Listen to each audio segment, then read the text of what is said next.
In this video, we're going to have a look at how to use one of the most fundamental concepts in lighting, key and fill. I'll explain how we can use this simple setup to create great portraits in all kinds of shooting scenarios.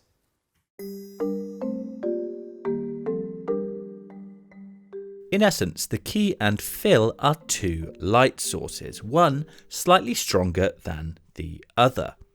The key light is the main light used to illuminate our subject, while the fill light provides a lift to the shadows.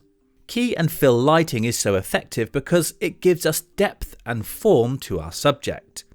Consider, for example, if we fire a single hot shoe mounted flash directly at the face, the resulting portrait makes the face look very flat. What key and fill gives us is a play of light and shade across the subject, and it's this that creates a sense of depth and shape to the face. Our two light sources for key and fill could be anything we like. We'll look at flash in a moment, but to keep things simple, I'll begin by using constant lighting in the form of two Rotolight EOS LEDs. First, I position my key light by placing it in front and to the left of the subject at about 8 o'clock. Next, I position my weaker fill light on the opposite side to add light into the shadows at about 5 o'clock. Then I can simply adjust the output of my fill to change the intensity of the shadows. At this stage, it can be helpful to take a shot of each light individually to see how they'll work in combination. Here's the stronger key light, and here's the weaker fill, which results in an underexposed portrait. Now, here are both lights working together. So by tweaking our two light sources, we can control the contrast over our subject. With a low fill light, the contrast will be strong, and with a higher fill light, the contrast will be less severe. For some, this is all the information you need to know. We simply make the fill light weaker than the key and eyeball it, and we're likely to get good results. However, if you want to delve a little deeper into key and fill lighting, then we need to start exploring lighting ratios, and this involves a little bit of maths. Now this time I'm using two studio flash heads, and I need a light meter to get precise readings.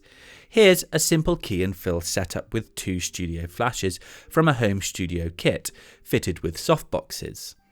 So now I'm going to talk you through a simple key and fill setup using studio lighting. Let's begin with our key light, which is this main softbox here. I'll leave the fill light off for now, and I'm going to position my key light to the left of Emily's face here.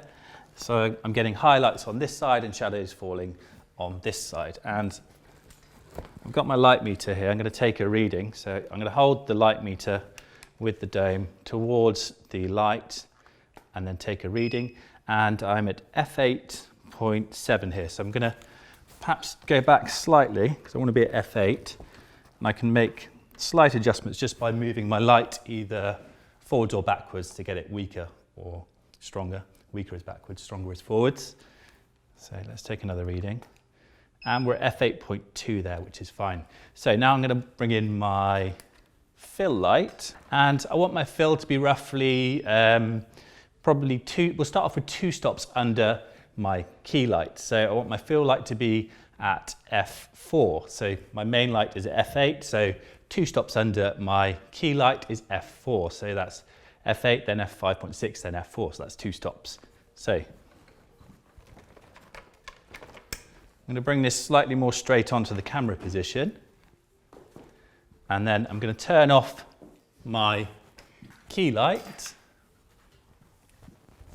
move my sync cord over, and get a reading from my fill light. So let's see what we're at.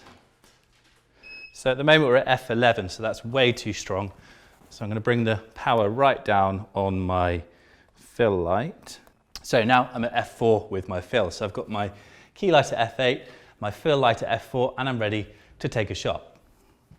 So with this precise metering, I know I have 2 stops difference between the key and fill light, resulting in a punchy portrait with good shadow detail. Now, photographers often describe the difference between two lights as a ratio.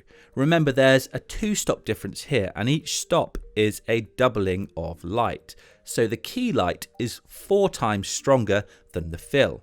Hence, the ratio is 4:1.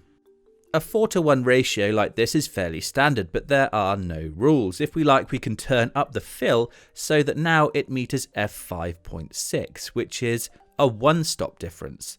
And this gives us a ratio of 2:1, as now the fill is half the power of the key. This results in less contrast and brighter shadows. It's a flatter lighting ratio often used in beauty shots and TV lighting. Alternatively, we could go the other way and lower the fill light down so that it meters f2.8, which is a 3-stop difference, or to put it another way, an 8:1 ratio.